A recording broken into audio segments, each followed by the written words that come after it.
पहले के क्लास में हमने the beginnings of Indian civilization chapter का पार्ट 1 कवर कर लिया था, जिसमें हमने आधे इस बुक के आधे पार्ट को कवर कर लिया और आज इस बुक का होने वाला है दूसरा पार्ट। तो आज हम दूसरे पार्ट में पढ़ेंगे इस चैप्टर को, चैप्टर नंबर 6 को।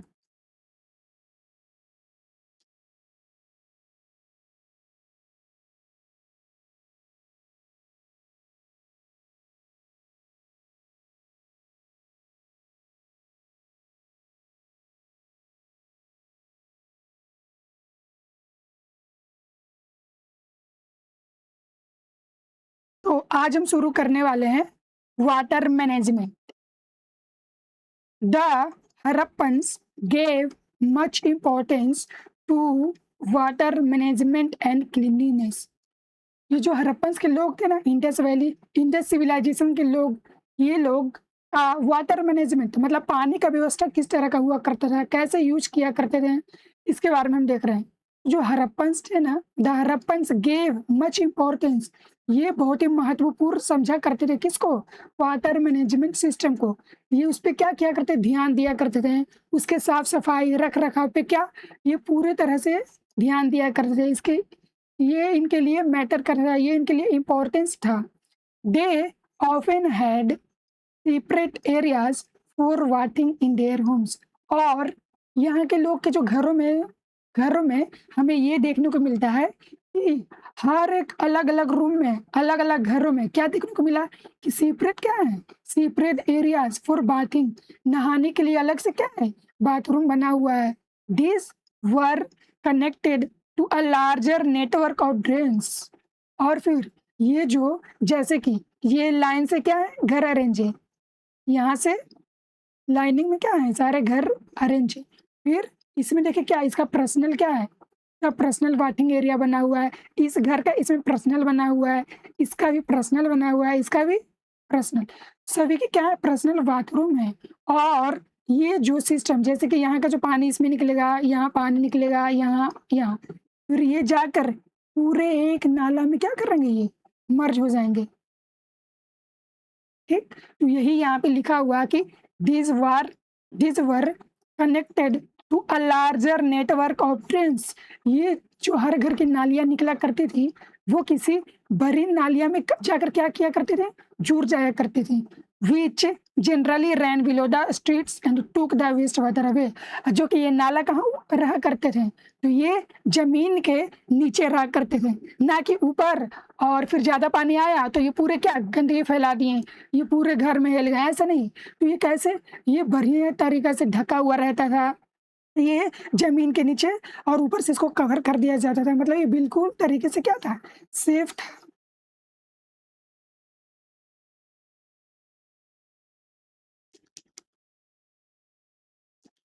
ये एक पिक्चर दिया गया जो कि क्या है, ड्रेनेज सिस्टम है। लोथल गुजरात के लोथल में जो ड्रेनेज सिस्टम देखने को मिले वो ये है, कुछ ऐसा देखने को मिल रहे हैं। यहाँ से आया ऐसे और इधर से चला। इसके स्लोप भी इस तरह से थे कि जैसे अगर ऐसे स्लोप रहेगा तो पानी का तो यहाँ का यहीं रुक जाएगा, पर इनके स्लोप इस तरह से थे कि इस तरह से नीचे साइड, ताकि अगर पानी आए भी तो यहाँ रुके ना, वो नीचे की तरफ क्या चले जाए, आगे ये पानी चला जाए और वो रुके ना। तो इसके क्या, ये पानी का मैनेजमेंट ये बहुत ही अच्छे तरीके से देख रेख किया करते थे, रखाव इनका क्या था, बहुत ही इसका व्यवस्था बढ़िया तरीके से किया गया था। In Mohenjo-daro, people drew water from hundreds of wells made of bricks। और मोहनजोदारो में हमें क्या देखने को मिला कि वहाँ के लोग क्या किया करते थे, हजारों, वहाँ पे क्या देखने को मिला, हजारों कुएं देखने को मिला, जो कि किसी से मिलकर बने हुए थे, ब्रिक्स, ईंटे से मिलकर बने हुए हमें क्या मिले हैं, कुएं मिले हैं, जो कि 100 से भी ज्यादा है। कहाँ, मोहनजोदारो में।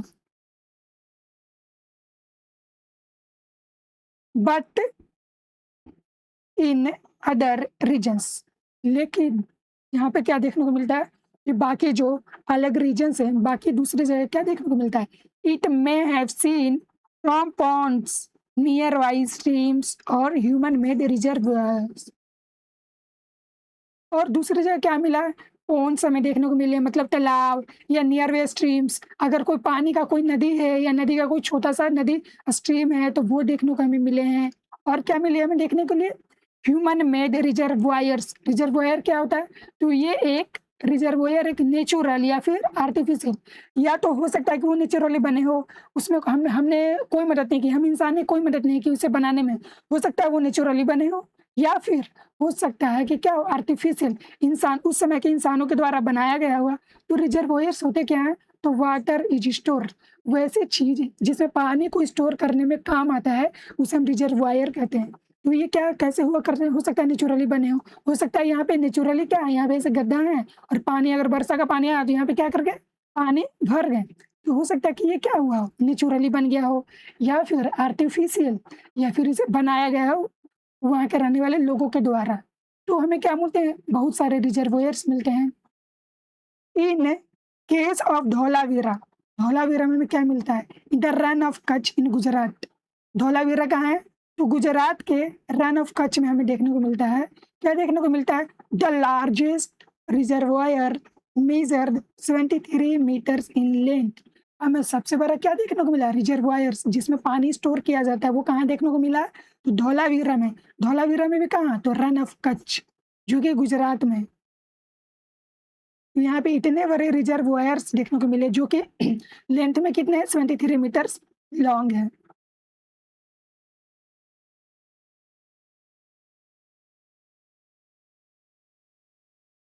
At Dholavira, at least 6 large reservoirs were built with stones or even cut into the rock. और हमें धोलावीरा में क्या देखने को मिला है? कि कम से कम 6 रिजर्वायर्स और हमें देखने को मिले हैं, जो कि किस तरह से बने हुए हैं? जो कि पत्थर से बने हुए हैं। पत्थर को कट करके बनाया गया, रॉक को कट करके रिजर्वायर बनाया गया है। Most of them were connected through underground drains for efficient water harvesting and distribution. जिसमें से हमें क्या देखने को मिलता है? उसमें से जो बहुत सारे हैं वो क्या थे? कनेक्टेड है अंदर से, जैसे कि ये एक रिजर्वायर बन गए हैं। ऐसे ऐसे करके कितने हैं? ये हैं टोटल।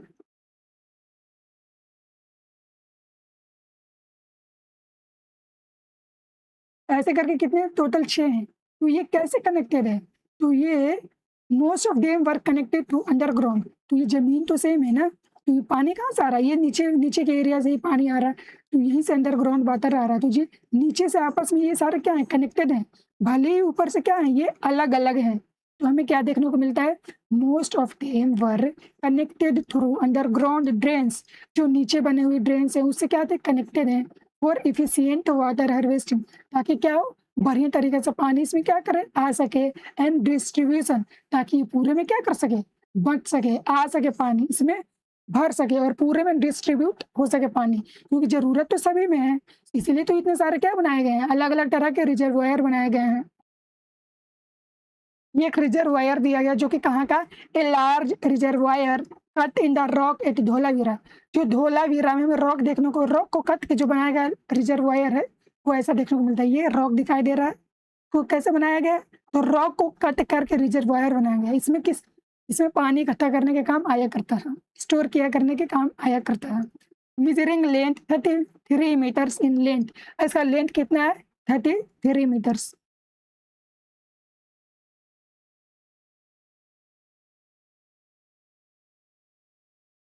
अब है हमारा थिंक अबाउट इट, इसके बारे में सोचें। Imagine the large number of workers require to build such a network of reservoirs. Who do you think organise their work and give them precise instructions. जो ये हमने क्या दिखा? इतने सारे रिजर्वायर्स बनाए गए हैं, तो इसे क्या जरूर इसको बनाने में क्या लगते होंगे? लार्ज नंबर ऑफ वर्कर्स, बहुत मात्रा में लोग लगते होंगे। तो आपको क्या लगता है? Who do you think organise their work. तो कौन थे जो इन्हें क्या करते थे? ये इस काम को करने के लिए ये इसको इंस्ट्रक्शन दिया करते थे, इसको बताया करते थे कि हाँ ऐसे बनाना है, यहाँ बनाना है। तो कोई ऊपर का लेवल का हेड होगा ना, जो कि क्या करते हैं? इन सबको इंस्ट्रक्शन देते हैं, बताते होंगे। तो how do you think they were paid for their labour. और बदले में इन्हें क्या दिया जाता था? जो अलग अलग तरह के वर्कर्स काम करेंगे, ये बनाएंगे, तो उसके बदले में कुछ तो देना होगा ना। तो बदले में क्या दिया करते थे? There was no money at that time in the way we have today. तो जैसे कि आज हम कोई भी काम करते हैं या फिर कुछ चीज़ें क्या करते हैं, खरीदते हैं तो उसे उसके बदले में हम उन्हें क्या देते हैं? पैसा, जिससे हम लेते हैं। लेकिन यहाँ पर कोई पैसा का सिस्टम नहीं हुआ करता है, तो कैसे? तो that time in the way we have today, तो जिस समय पैसा का कोई यूज़ नहीं, फिर ये कैसे एक्सचेंज किया करते थे? Since the reservoirs needed to be cleaned from time to, हाँ, तो इसके बारे में बता दे रहे हैं कि पहले वाटर सिस्टम चला करता था, मतलब कि सामान के बदले, जैसे कि ये काम करवाएँ तो उसके बदले हमको अनाज दे दिए हैं या कुछ और चीज़ें दे दी हैं जो हमें ज़रूरत की चीज़ें हैं, और इसके बदले में हमने क्या किया? उनका काम कर दिया। तो पहले करेंसी सिस्टम नहीं हुआ करता था, वाटर सिस्टम हुआ करता था, जिसमें क्या हुआ करता था वाटर सिस्टम में कि हम सामान के बदले में सामान को एक्सचेंज किया करते थे।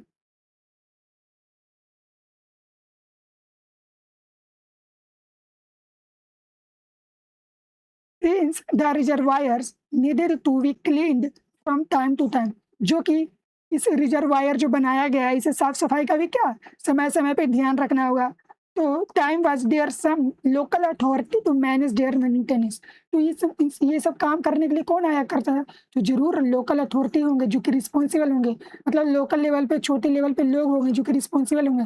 यहाँ इसका क्या करना है? साफ सफाई करवाना है। तो ये वर्कर्स को ऑर्डर दिया करते होंगे कि अब इस समय आ गया है कि ये पानी अब क्या साफ, इस पानी को अब साफ करने का समय आ गया है, अब इसे साफ कर देना चाहिए। तो ये ऑर्डर देते होंगे, तो ये सब कौन मेंटेन करते हैं? तो जरूर अथॉरिटी हुआ करते होंगे।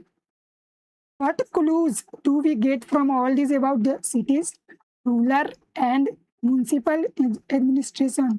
और हमें क्या इन सब से देखकर हमें क्या पता चलता है कि यहाँ के क्या सिटी के रूलर हुआ करते होंगे, कि म्युनिसिपल एडमिनिस्ट्रेशन कैसा हुआ करता होगा, क्या होते होंगे? Use your imagination and discuss with your teacher, आप अपने इमेजिनेशन को आप सोचिए, इस पे विचार कीजिए, आपको क्या लगता है वो डिस्कस कीजिए, या फिर अपने टीचर के साथ क्या कीजिए, इसको डिस्कस कीजिए। Archaeologist also discuss these questions and the answer are not always final। जो आर्कियोलॉजिस्ट हैं जो कि इनके बारे में पता करते हैं, अलग अलग तरह के समाज जो खुदाई में निकलते हैं, वो भी क्या करते हैं? इसके बारे में पता करते हैं, लेकिन वो भी क्या फाइनल फाइनल ये नहीं कह सकते कि हाँ यही रीजन हुआ होगा या यही चीज़ें होते होंगे। वो भी क्या है, फाइनल पे नहीं आ पाते हैं, फाइनल डिसीजन नहीं ले पाते हैं कि क्या हुआ होगा। क्यों? क्योंकि इतने सारे आउटकम्स है, कुछ भी हो सकते हैं, हमें पता नहीं है ना। तो हम क्या कर सकते हैं? हम सिर्फ एज्यूम ही कर सकते हैं इसके बेसिस पे, जिस बेसिस पे हमें सामान मिला है। कि व्हाट डिड द हरप्पन्स ईट, यहाँ के लोग क्या खाया करते थे, इसके बारे में देखेंगे अब। तो the Harappans created many of their settlements along the banks of large और small rivers। तो ये जो हरप्पन्स के लोग थे ना, इन्होंने क्या किया? अपने सेटलमेंट्स कहाँ पे सेटअप किए? इन्होंने रहना कहाँ शुरुआत किया? तो along the banks of river, banks of large और स्मॉल रिवर्स, तो जो बड़े रिवर्स हुआ करते थे, जैसे कि बड़े रिवर्स हुआ करते थे या कोई छोटे रिवर्स, तो उसके किनारे में, बैंक्स मतलब कि उसके किनारे में रहना शुरू किया। क्यों? तो this is a logical choice, तो यह क्या होता है? ये तो लॉजिकल चॉइस है। क्यों? Not just for easy access to water, इस, हाँ, ये तो एक जरूरी था ही कि हमें पानी क्या हो जाए, मिल जाए, क्योंकि बिना पानी के तो हम सर्वाइव कर नहीं पाएंगे। तो ये तो एक क्या था, ये एक चॉइस जरूर था कि हमें पानी मिल जाए, लेकिन इसलिए नहीं कि सिर्फ पानी ही मिल जाए, बल्कि आल्सो फॉर एग्रीकल्चर, एग्रीकल्चर के लिए भी। क्यों? क्योंकि since rivers enrich the soil around them, क्योंकि जिस रीजन में जो रिवर्स पाए जाते हैं, तो उसके आसपास के जो एरिया है ना, वो क्या हो जाते हैं? फर्टाइल हो जाते हैं। वहाँ के सॉइल की, वहाँ की मिट्टी की, जमीन को क्या कर देते हैं? वो फर्टाइल कर देते हैं, वहाँ के जो आसपास रिवर्स रहते हैं।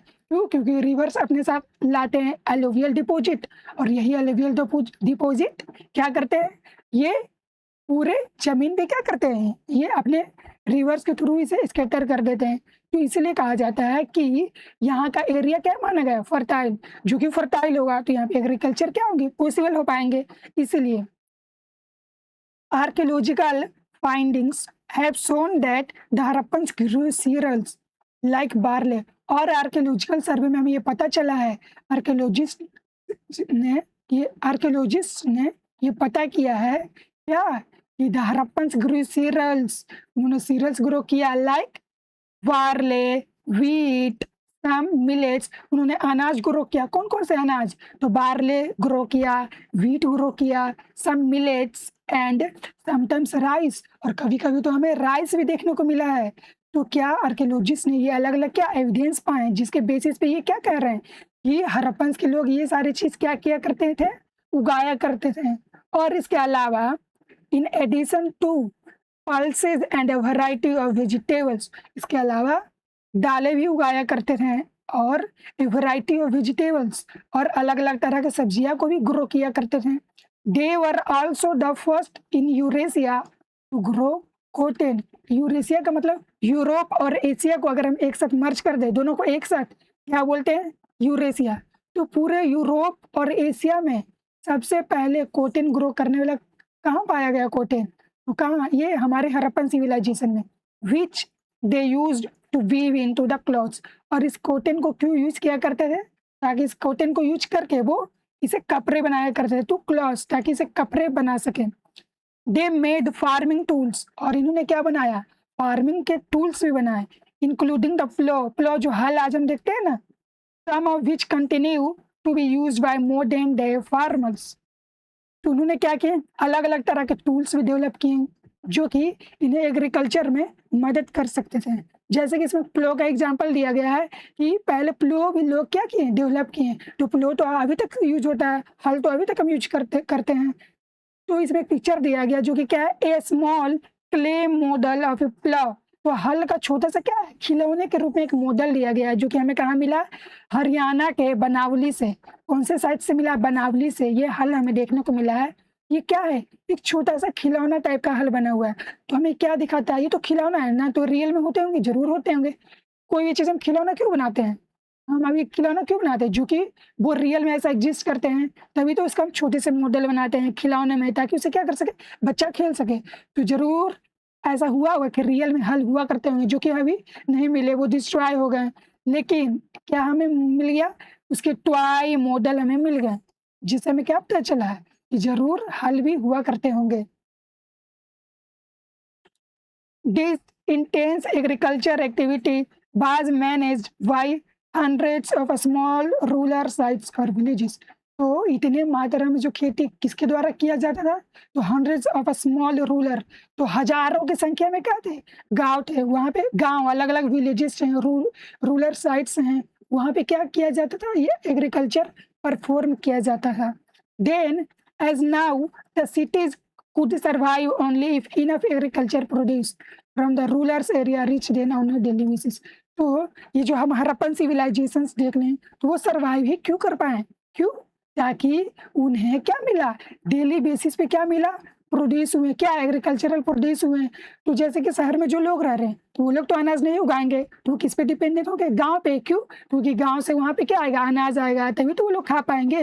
वो अपनी लिविंग के लिए किस पे डिपेंड हुआ करते थे? गांव पे। तो ये जो गांव थे, अलग 100 से भी ज़्यादा गांव थे, ये क्या किया करते थे? डेली बेसिस पे एग्रीकल्चर प्रोड्यूस को क्या किया करते थे? दिया करते थे। इसी के बेसिस पे क्या था? ये पूरे जो हड़प्पन सिविलाइजेशन है सर्वाइव कर पाए। The Harappans also domesticated a number of animals। और ये जो हड़प्पन्स लोग थे इन्होंने क्या? बहुत सारे जानवर्स को भी क्या किए? डोमेस्टिकेट, मतलब पालना शुरू किए। और मीट कंजप्शन, क्यों पाला करते थे जानवर को? मीट कंज्यूम करने के लिए। And fished both in rivers and in the sea. और ये मछली भी क्या किया करते थे? मछली भी पकड़ा करते थे। कहाँ? तो रिवर्स में, नदियाँ में और समुद्र में भी क्या ये मछली को भी पकड़ा करते थे। This is known from the large number of animal and fish bones found during excavations। और ये हमें कैसे पता चलता है? तो हम एक्सकवेशन, जब आर्कियोलॉजिस्ट ने एक्सकवेट किया तो उन्हें क्या मिलता है? बहुत सारे मात्रा में क्या मिलता है? एनिमल, जानवर एंड फिश के बोन्स हमें जमीन के अंदर से मिले। इससे हमें क्या पता चला कि जरूर जानवर को मार के खाया करते होंगे और ये फिश भी खाया करते थे। What did Harappan cooking pots contain? जो हमें हड़प्पा से पोट मिला है, मटका का घड़ा मिला, उसमें हमें क्या मिलता है? तो scientific examinations of clay pots have provided some answers what expected ones dairy products. जो साइंटिफिक रिसर्च हुई उस पोट पे, तो उससे हमें आंसर क्या पता चला है कि जरूर डायरी प्रोडक्ट्स भी वो लोग क्या यूज कंज्यूम किया करते होंगे। और surprising ones such as remains, और ऐसे ऐसे चीज़ें मिले हैं जो कि हमें क्या कर देंगे? सरप्राइज कर देंगे, हमें चौंका देंगे। वो क्या क्या चीज़ें मिले हैं उसमें से? तो उसमें से मिले टर्मेरिक, मतलब हल्दी, जिंजर, मतलब अदरक, बनाना मिले हैं। Clearly their diet was quite diverse. ज़रूर, मतलब कि वो एक तरह के खाना नहीं खाया करते थे, वो अलग-अलग के खाने के लिए अलग-अलग चीज़ों पे डिपेंड रहा करते थे।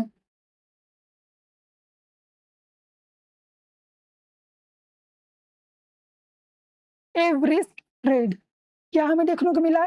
ब्रिस्क ट्रेड, ब्रिस्क का मतलब जोरों शोरों से, मतलब बहुत मात्रा में, अंधाधुंध। क्या हमें देखने को मिला? ट्रेड देखने को मिला। तो हम पढ़ रहे हैं अब कि कैसे ये लोग ट्रेड किया करते थे, ट्रेड कैसे हमें कैसे फ्लरिश हुआ यहाँ पे, हड़प्पन के लोग में ट्रेड में कैसे डेवलप हुआ, उसके बारे में हम देखेंगे। तो the Harappans were engaged in active trade. ये जो हड़प्पन्स के लोग थे, वो क्या एग्रीकल्चर में ट्रेड ट्रेड में क्या एंगेज हुआ करते थे, मतलब शामिल हुआ हुआ करते थे।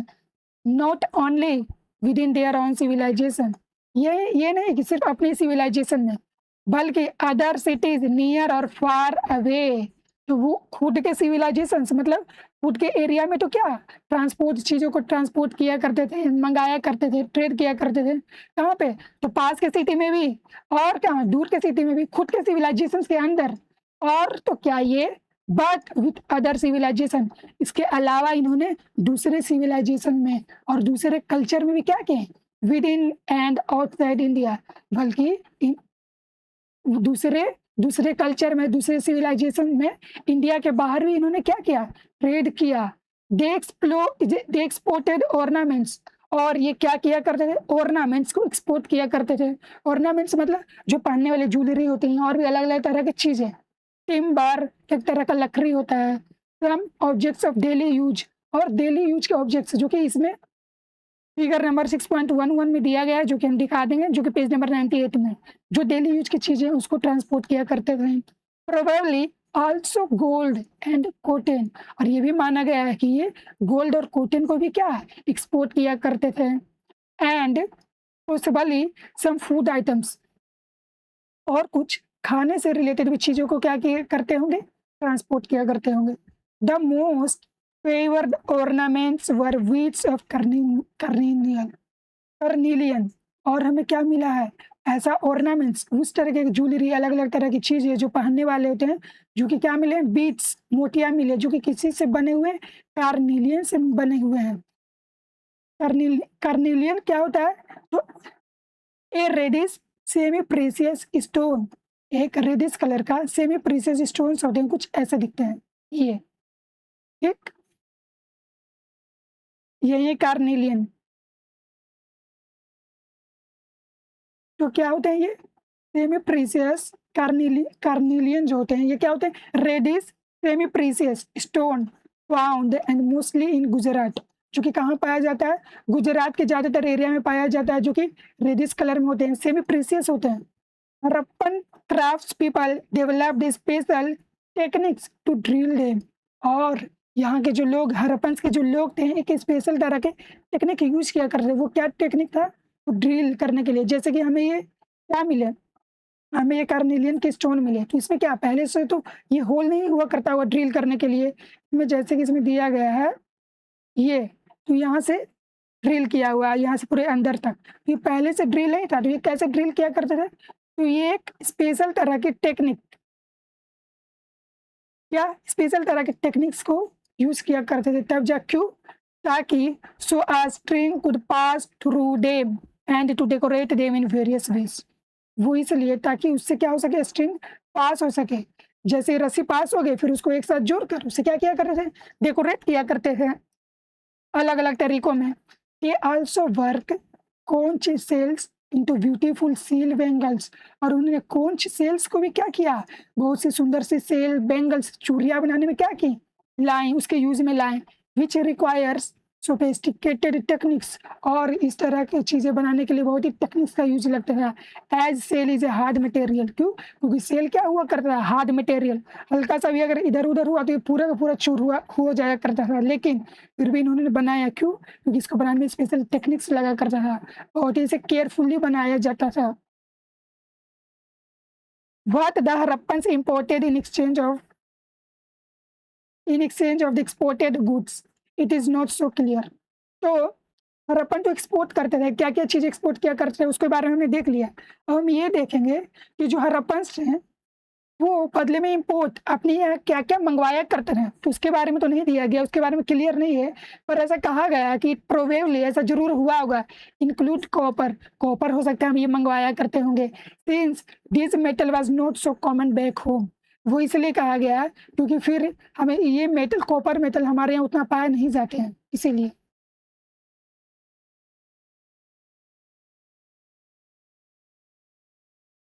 The Harappans master the art of working copper, जो हड़प्पन्स थे उन्होंने क्या किया था, कॉपर को बनाने में क्या था, मास्टरी की हुई थी, मतलब मास्टर मतलब ये बहुत ही क्या थे, उनके बारे में इनके पास नॉलेज हुआ करता था। वो इसलिए हम कह रहे हैं क्योंकि ये पहली बार तो ये कॉपर सॉफ्ट मेटल हुआ करता था।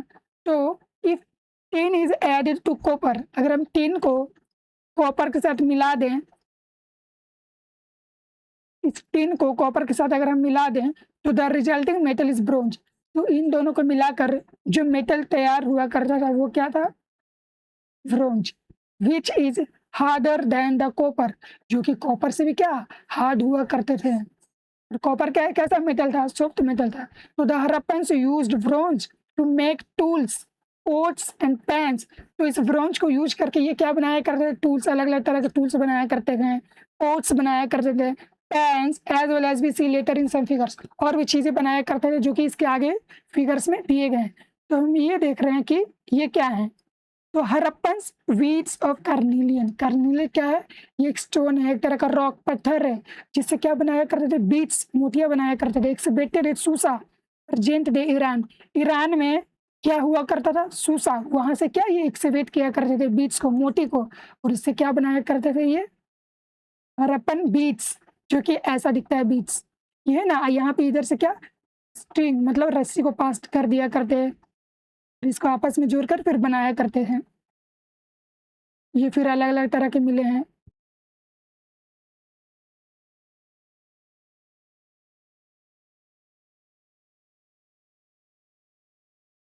और ये हमें देखने को क्या मिला, Harappan ivory comb about 7 centimetres long found on the coast of Oman, तो ये जो हाथी के दांत से बने हुए क्या है, कंघी, तो हड़प्पन आइवरी कॉम्ब, ये हमें कंघी देखने को मिला है। और ये हमें प्राप्त कहाँ से हुआ, ये हमें मिला कहाँ से, तो ओमान के कोस्ट से मिला है, जो ओमान जो दूसरे कंट्री है तो उसके कोस्टल एरिया में ये हमें देखने को मिला है, वहां से पता चला कि ये क्या है, ये तो हड़प्पा का रिमेन्स है ये।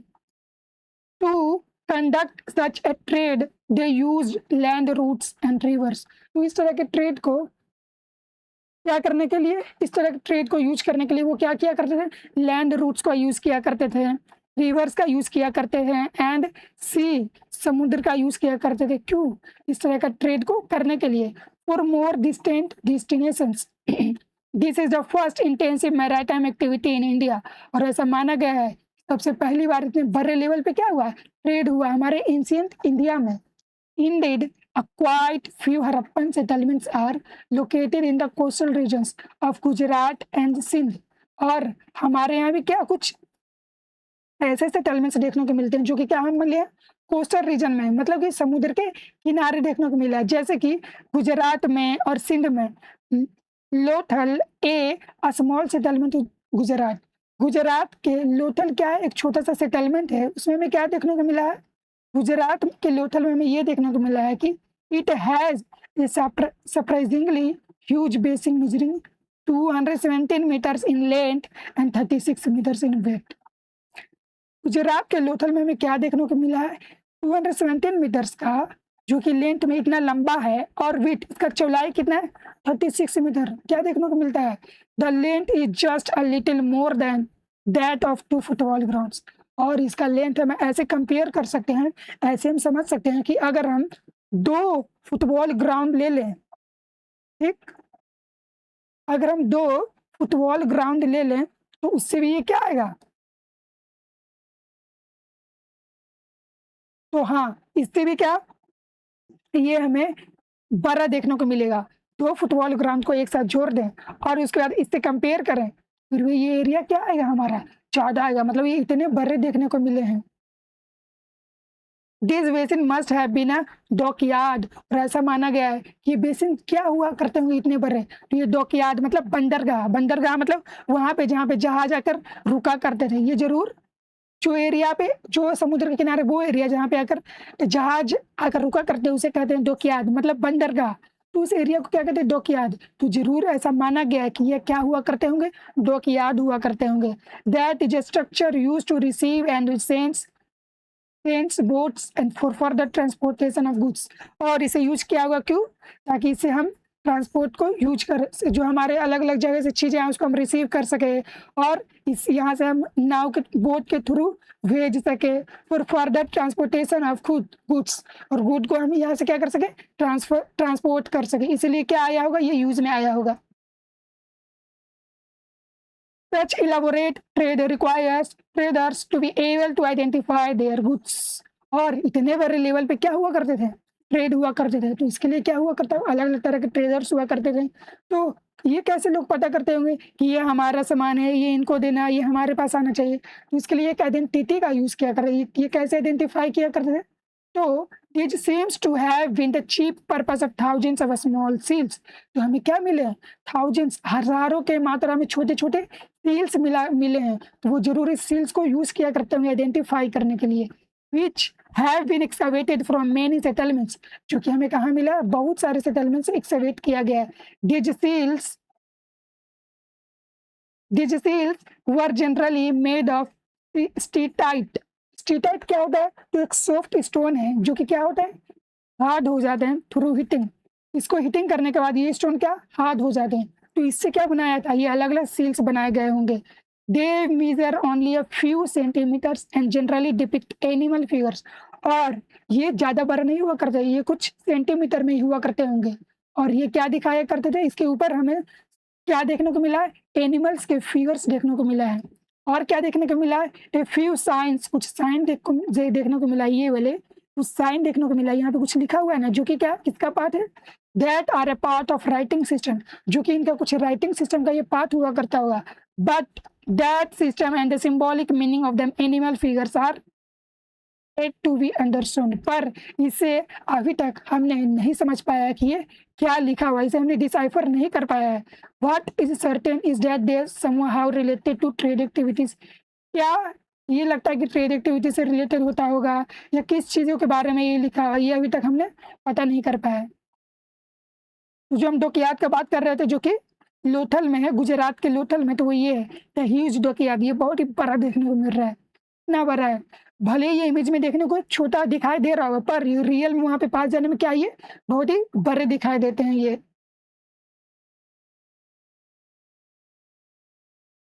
Left to right, Harappan seal showing a unicorn. ये क्या है, एक यूनिकॉर्न को, इस जानवर को क्या कहते हैं, यूनिकॉर्न। ये यूनिकॉर्न को शो कर रहा है। Harappan seal showing a bull, और इसमें क्या शो कर रहा है, हरप्पन की सील में इसमें क्या देखने को मिला, बुल देखने को मिला है। और फिर इसके अगले में हमें क्या देखने को मिला है, हरप्पन सील शोइंग ए हॉर्न टाइगर। एक हमें टाइगर देखने को मिला है जिसके क्या है, 2 सींग है।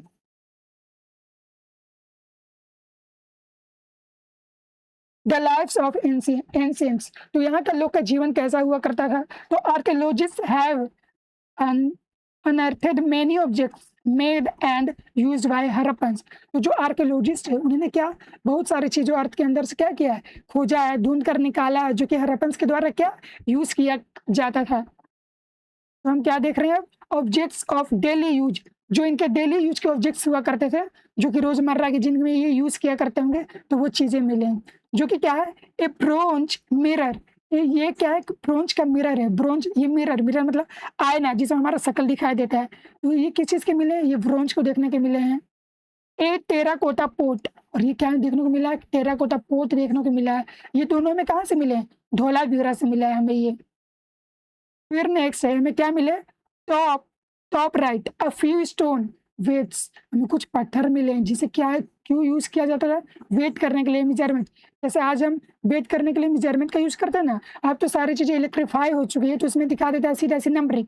और अभी भी कहीं कहीं जगह क्या वेट का 500 kg का वट कर रहा होता है, या फिर 250 kg का, 250 ग्राम का, ये अलग अलग क्या होते हैं, वेट को मेजर करने के लिए आज हम यूज करते हैं, उसी तरीके से क्या इसे यूज किया जाता होगा, वेट को मेजर करने के लिए इसे यूज किया जाता होगा। ए ब्रोंज चीजल, चीजल मतलब छेनी, ये हमें छेनी मिले हैं बोथ फ्रॉम धौलावीरा, जो कि कहाँ से मिले हैं, ये दोनों भी हमें धौलावीरा से ही मिले हैं। एक games board engraved on a stone, और एक पत्थर मिला जिसपे क्या है, इस तरह के गेम्स बोर्ड बने हुए मिले हैं। About 25 centimetre in the left length from Dholavira. एक टेराकोटा, और क्या ये इसका कितना लेंथ बताया गया, 25 सेंटीमीटर, और ये भी हमें कहाँ से मिले हैं, धौलावीरा से मिले हैं। A terracotta whistle about 4 centimetre in length, और एक हमें टेराकोटा का विसल मिला है, जो कि विसल मतलब सिटी, तो ये कुछ ऐसा मिला है हमें जो कि कितने, इसका लेंथ कितना है, 4 सेंटीमीटर के हैं ये, और ये हमें कहाँ से मिला है, कारापुरा इन राजस्थान, राजस्थान के कारापुरा से हमें मिला है। Harappans designed many games and toys to keep both adults and children amused. तो हरप्पन्स के लोग, इससे क्या पता चलता है कि वो तरह तरह की चीज़ें को, गेम को डिज़ाइन किया करते थे, डेवलप किया करते थे, किए हैं और खेला करते थे, जो कि क्या दोनों के लिए, बोथ एडल्ट्स और चिल्ड्रन दोनों के यूज में काम में आया करता था। कल्चर एंड सिंबॉलिक्स ऑब्जेक्ट्स, अब हमें वो चीज़ देख रहे हैं जो कि हमें उनके कल्चर के बारे में बताता है, वो सिंबल के बारे में बताता है, अलग अलग चीज़ों के बारे में। तो सबसे पहले क्या है, जो सबसे पहला है हमारा, वो है ए statue of a figure of in called priest king. क्या एक ऐसा फिगर मिला जिसे क्या कहा गया है, priest king, although it is not known as whose figure was this. ये हमें पता नहीं है कि प्रीस्ट मतलब ये पुजारी हैं कि किंग है, ये कौन है हमें पता नहीं, पर इस मूर्ति का नाम क्या दिया गया है, प्रीस्ट किंग। इसका नाम प्रीस्ट किंग है, पर एक्चुअल में ये कौन थे हमें भी नहीं पता, इसका नाम दिया गया priest king. A seal showing a swastika, और एक सील मिला है हमें जिसमें क्या दिखाया गया है, एक स्वास्टिक बना हुआ है। A seal depicting a three face deity, एक और सील मिला है जो कि 3 मुंह वाले क्या, डेटी, गॉड को दिखा रहा है, जिनके क्या है, तीनों तरफ से वो देख सकते हैं, और इनके पास क्या दिखा है, seated on a raised platform, जो कि रेस कुछ ऊंचे प्लेटफॉर्म पे बैठे हुए हैं, और क्या दिखा है, surrounded by powerful animals, Pashupati seal, और इनके चारों तरफ क्या दिखाया गया है, ये पावरफुल एनिमल से क्या है, घिरे हुए हैं, और इसको इसके किस नाम से जानते हैं, इसे कहते हैं पशुपतिनाथ सील्स। और क्या देखने को हमें मिला है फिर, नेक्स्ट है the dancing girl, the bronze figure from Mohenjodaro. Mohenjodaro से ये हमें डांसिंग गर्ल मिला है, जो कि किसी से मिलकर बना हुआ है, ब्रॉन्ज का मिलकर बना हुआ है। इसका हाइट कितना है, तो इसका हाइट है 10.8 सेंटीमीटर। एक टेराकोटा फिगराइन सीटेड इन नमस्ते, एक टेराकोटा खिलौना का बना हुआ क्या मिला है हमें, एक नमस्ते पोजीशन में फिगराइन मिला है, मतलब मूर्तियां मिली है, मूर्ति मिली है।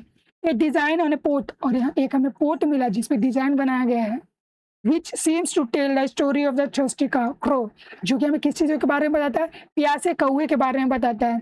हु फाइंड्स, अपने प्यासे कौवे के बारे में सुना है, उसे प्यास लगा था, पानी नीचे था, तो उसके ऊपर कंकर डालता है, वो पानी ऊपर आता है, फिर उसका प्यास मिट जाता है, तो उसके बारे में क्या इसमें दिखाया गया है। Who finds a clever way to drink, जो कि क्या है, क्लेवर, वो अपना तरीका सोचा, दिमाग लगाया, चलाक सोचा, चलाकी के बारे में सोचा, तब जाकर वो क्या किया, पानी को पी पाया। The bottom of the pot from Lothal, ये हमें कहाँ से मिले हैं, ये हमें लोथल से देखने को मिले हैं।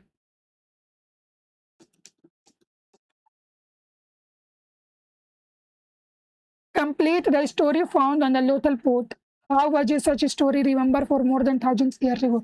ये जो अभी हमने पोर्ट के बारे में देखा, तो इसके बारे में बताया गया है कि आपको कहानी को कंप्लीट करना है कि क्या इसके आगे हुआ होगा, क्या ये कहानी रिलेट करता है, और इतने सारे, और ये कहानी आज से 4000 साल पुराने हुए होंगे और ये अभी तक सर्वाइव कर पाए, इसके बारे में आपका क्या ओपिनियन है, ये पूछा गया है। कंसीडर द डांसिंग गर्ल फिगराइन, ये जो डांसिंग गर्ल की हमने अभी मूर्तियां देखी है, ये वाले,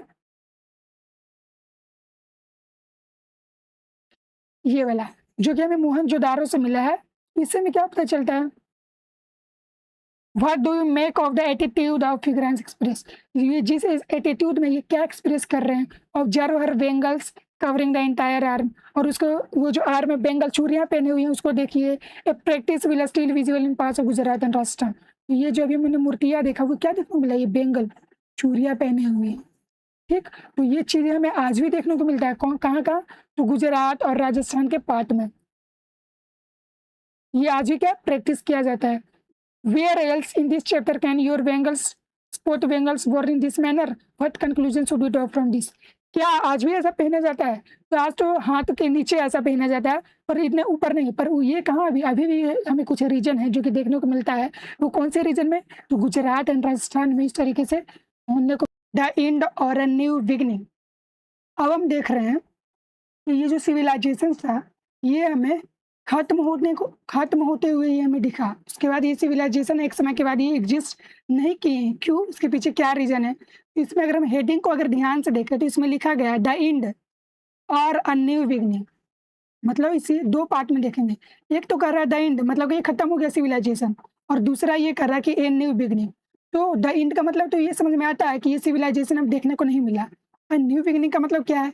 का मतलब ये, अगर ये द एंड ना भी लिखा हुआ हो, अगर अगर यहाँ लिखा हो, अगर हम ऐसे रिलेट करें ए न्यू बिगिनिंग, तो मतलब ये कि एक नया शुरुआत हुआ। तो नया शुरुआत का मतलब क्या है? तो ये अभी एग्जिस्ट नहीं किया करते, ये जो अभी तक एग्जिस्ट करते आए हैं वो अभी एग्जिस्ट नहीं किए। इसके जगह किसी कुछ और चीज़ हमें दूसरे सिविलाइजेशंस देखने को मिले। तो इसीलिए कहा गया है द एंड और अ न्यू बिगिनिंग, मतलब ये खत्म हुआ और नए बिगिनिंग्स मतलब नए शुरुआत हुई उसके बारे में।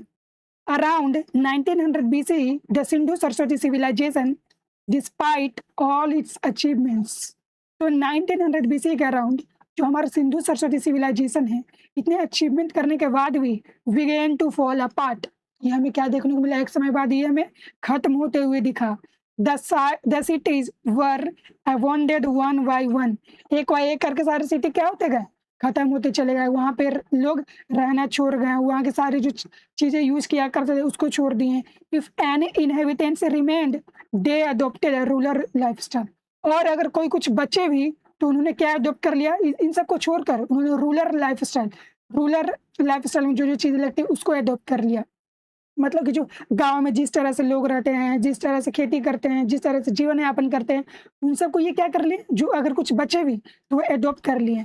इन changed environment, it appears that the real government or administration no longer exists। इससे क्या पता चला कि ये जो इन्वायरमेंट हमारा चेंज हुआ, इससे हमें ये मिला कि जो अर्लियर गवर्नमेंट है या एडमिनिस्ट्रेशन थे वो हमें बाद में देखने को नहीं मिला, खत्म हो गया। Gradually the Harappans scattered over hundreds if not thousands of a small rural settlements। फिर धीरे-धीरे हमें क्या देखने को मिला? जो हड़प्पन से लोग थे वो स्कैटर कर गए या फैल गए। कितने? तो 100 से भी ज़्यादा या हज़ारों से भी ज़्यादा कहाँ? स्मॉल सेटलमेंट बनाकर। मतलब हमें इसके बाद ये नए सिविलाइजेशंस देखने को मिलते हैं जो कि वो लोग इन सारी चीज़ों को यूज़ नहीं किया करते थे। वो अलग सारी चीज़ें हुई, अलग तरह का लाइफ़स्टाइल जीते थे, जो कि कैसा हुआ करता था? रूरल लाइफ़स्टाइल हुआ करता था।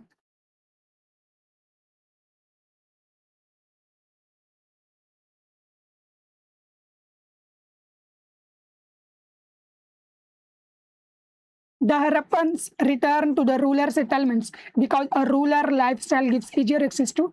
तो ये जो हड़प्पन्स थे इन्होंने रूरल सेटलमेंट्स की तरफ मूव कर गया। तो क्या रीज़न रहा होगा? तो वो इसीलिए कहा गया क्योंकि जो रूरल लाइफ़स्टाइल वो ईज़ियर एक्सेस, वहाँ हम ईज़ी तरह आसानी से एक्सेस कर सकते हैं क्या? टू फूड, खाना या पानी, देन अर्बन लाइफ़स्टाइल के मुकाबले हम कैसे, ये जो हमारा रूरल लाइफ़स्टाइल है वो सिंपल है, साधारण है, उसमें ज़्यादा रिसोर्सेज़ की ज़रूरत नहीं है। तो ये लोग क्या हो गए? इसीलिए माना गया है कि ये लोग रूरल सेटलमेंट की तरफ शिफ्ट हो गए। Then as now cities dependent on villages to provide food and sometimes weather। तो अब तक क्या हुआ करता था? सिटीज़ डिपेंड किया करते थे किस पे? विलेजेस पे। किस लिए? खाने के लिए, पानी के लिए। व्हाट काउज़, और अब ये एक रीज़न हम देख रहे हैं कि व्हाट काउज़ दिस डिक्लाइन, क्या कारण है कि ये हमें डिक्लाइन देखने को मिले? क्या हुआ होगा? तो archaeologists have proposed many factors long back, it was thought that warfare और invasions। तो आर्कियोलॉजिस्ट ने अलग-अलग चीज़ें क्या बताई हैं? इसके बारे में बताए हैं कि सिविलाइजेशन क्यों खत्म हुआ, क्या देखने को मिला, कैसे हुआ होगा, क्या रीज़न रहे होंगे। तो सबसे पहला रीज़न इन्होंने दिया है क्या? कि वारफेयर और इन्वेजन्स। तो ज़रूर लड़ाई हुआ होगा, कहीं बाहर के लोग आए होंगे और ये लोग क्या किए होंगे? May have destroyed the cities, वो आकर इनकी सिटी को क्या कर दिए? तहस-नहस, बर्बाद कर दिए। But there is no trace of warfare or invasion, पर हमें ऐसा कोई भी सबूत या रिमेन्स नहीं मिला जिससे हम ये कह सकें क्या? कि इस पे इन्वेजन हुआ है। Indeed the Harappans do not seem to have kept any army or weapons of war. Harappans को ऐसा माना गया है कि ये क्या शांति वाले लोग थे। क्यों? क्योंकि ना इनके पास कोई आर्मी था, ना वेपन्स था, ना ये लोग लड़ाई किया करते थे। As far has the evidence goes it seems to have been relatively peaceful civilisation. और ऐसा कहा गया है कि ऐसा दिखता है कि ये कैसे सिविलाइजेशन हुआ करते थे, पीसफुल शांति वाले सिविलाइजेशन हुआ करते थे, वहाँ लड़ाई इतना नहीं हुआ करता था। Two factors are currently agreed upon. तो दो फैक्टर है जिस पे क्या एग्री करते हैं आर्कियोलॉजिस्ट के, ज्यादातर यही चांस हुआ होगा जिसकी वजह से क्या हो गया, डिक्लाइन हो गया। First, a climatic change which affect much of the world from 2200 BC onward causing reduced rainfall and the dryer phase. तो ये बता रहे हैं कि क्लाइमेट चेंज हुआ होगा, जो कि क्लाइमेट चेंज हुआ हमारे वर्ल्ड में इतना बीसी कह रहा हूँ, जिसकी वजह से क्या हुआ, काउजिंग रिड्यूस रेनफॉल, जिसकी वजह से पानी पड़ना कम हो गया, जिसकी वजह से सूख गया। और इसके बाद क्या हुआ, this would have made agriculture more difficult and could have reduce food supply. जिसकी वजह से अगर पानी ही ना रहे तो एग्रीकल्चर कैसे करेंगे, तो एग्रीकल्चर करना क्या हो गया, मुश्किल हो गया। And could have reduce food supply, और ये क्या किया, खाना का सप्लाई कम हो गया टू द सिटीज की तरफ। तो इसीलिए क्या देखने को मिला, हो सकता है कि यही कारण है कि ये क्या कर गए, ये सिटी डिक्लाइन कर गए, आगे सर्वाइव नहीं कर पाए, क्योंकि जब खाना ही नहीं रहेंगे तो लोग कैसे सर्वाइव करेंगे। तो इसलिए वापस क्या आ गए, रूरल सेटलमेंट पे आ गए होंगे। ये पहला रीजन कहा गया। और ये हमारा दूसरा रीजन क्या कहा गया, second, the Saraswati river dried up in its central basin. तो कहा गया है कि जो सरस्वती रिवर के बारे में हमने पढ़ा था ना, इंडस रिवर, सरस्वती रिवर, तो ऐसा कहा गया कि जो सरस्वती रिवर है क्या किया, सूख गया सेंट्रल बेसिन में। सडनली सिटीज डियर सचेज, और ये जो सरस्वती रिवर के आसपास जितने भी सिटी थे, कौन कौन थे सिटी, कालीबंगन, बनावली, वर एवोंडे, ये भी क्या हो गए, खत्म हो गए। There could have been other factors but these two remind us of how much we depend on climate and environment for our well-being। और ये क्या है, ये सिर्फ दो फैक्टर है, पर this could remind us how much we depend। ये हमें दिखाता है कि हम किस पे, क्लाइमेट पे और इन्वायरमेंट पे किस तरह से पूरे के पूरे डिपेंडेंट हुआ करते थे, या अभी भी हम डिपेंडेंट हैं। Although the cities disappeared, much of the Harappan culture and technology survive। City तो डिस्पेयर हो गए, लेकिन अभी भी कुछ जिंदा है। वो क्या, तो इनके कल्चर, इनके टेक्नोलॉजी जो कि क्या कर गए, सर्वाइव कर गए, and was passed on to the next phase of Indian civilisation. और वो एक एक करके हमारे सिविलाइजेशन में क्या होते हैं, पास ऑन होते गए, which we will explore in a future chapter, जिसके बारे में और आगे हम पढ़ेंगे आगे के चैप्टर में। तो ये हमारा chapter number 3 the beginnings of Indian civilisation खत्म हो गया।